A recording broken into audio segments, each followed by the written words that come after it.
Hey, Mike, I'm really sorry, man. I didn't get back to you sooner. I had a really bad day, man. A really, really bad day.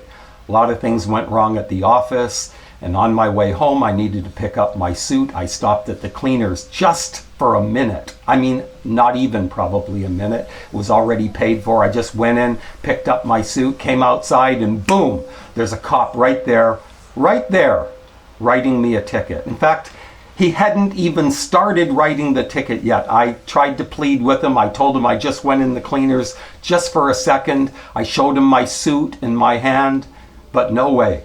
He wrote me that fricking ticket, man. Oh, I was furious. I wanted to kill him. I swear I wanted to rip his heart out. I wanted to tear him apart. I wanted to kill that cop. What did I just tell WhatsApp? When you coming home, Daddy? I love you. What is it good for?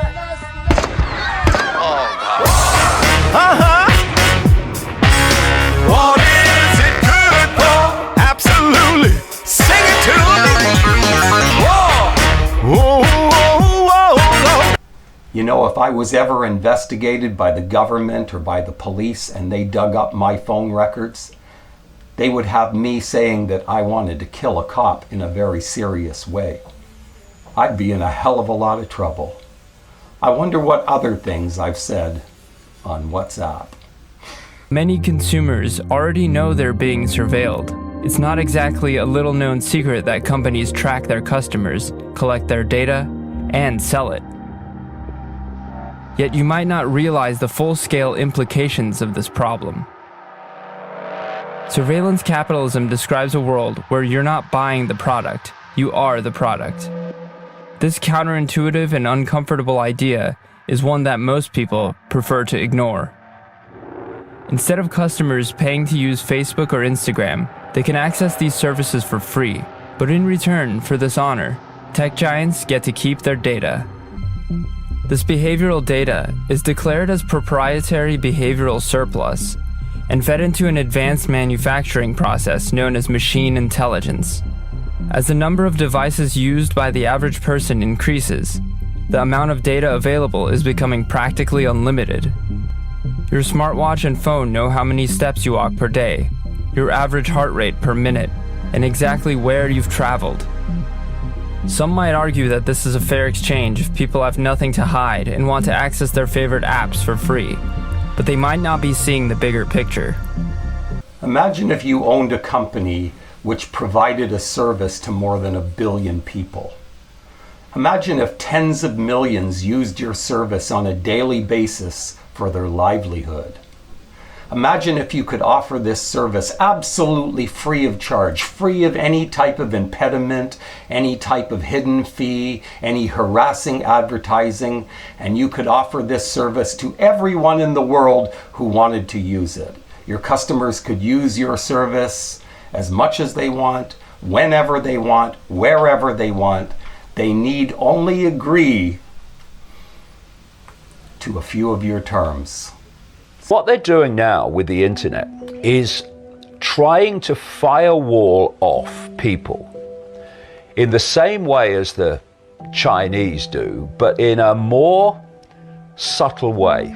So in China, there's great chunks of the internet that you can't access. What they're doing now with the monsters that are Facebook, Google, and all these other internet giants, which in the end are controlled by the same network, is they are ensuring that basically as much as possible, you only see what you already believe. They do this by algorithms. They chart your surfing history. They chart what kind of subjects you watch on YouTube and what you say on Facebook. And then the next time you go in, you are offered a series of videos or a series of stories that relate to your surfing background. In fact, it's been exposed that when you're on Facebook, on the phone, your conversations are being recorded and scanned by algorithms. And they found this out by people having conversations about various subjects. And when they next went into Facebook, they were being offered advertisements for the subjects, not that they'd been surfing, but they'd been discussing. All of this social media is free to use. Free in a way, but very costly in another way. A small, tiny group of men control all the media.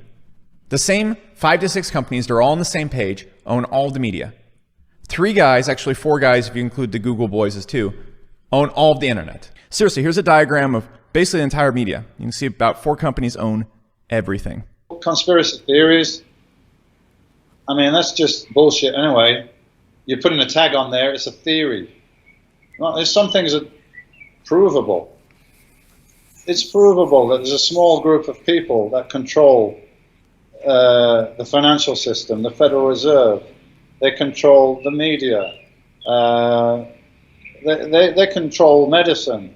They control pretty much everything. They know what you think. They know where you are, exactly where you are. They know if you're in your living room or you're sitting on your toilet because your phone is geo-tagged, and that's down to about 6 inches with GPS. So they know if you're sitting on the toilet sideways or forward. That's how much they know about you. They access your address book. They access the microphone on your phone.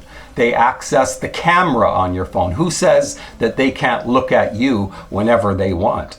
It doesn't mean that the camera is only activated when you activate the camera.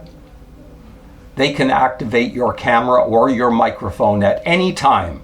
And I'm sure if you were being investigated by the government or maybe the police, they could do that, upon request, of course. But this takes away all of your autonomy and all of your privacy. You cannot proceed from the premise that the government has the right to conduct surveillance against you or anyone else. It does not have that right under the Constitution of the United States. It says it clearly. And, you know, all this stuff about, well, we have to surveil criminals and terrorists and everything.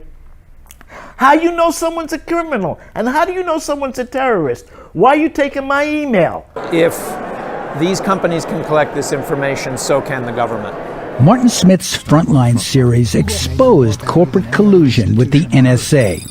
The Googles, the Facebooks collect as much of our sensitive data as possible. But anything you hand to a private company is potentially the government's. The NSA specifically targets the communications of everyone. Corporate America and the national security state know so much about us, and we know so little about them. If you think this information is not valuable, then just think about WhatsApp. It offers a free service to more than 1 billion people worldwide. It charges no fees and it has no advertising, therefore it has no income. Yet it has tens of thousands of employees on the payroll.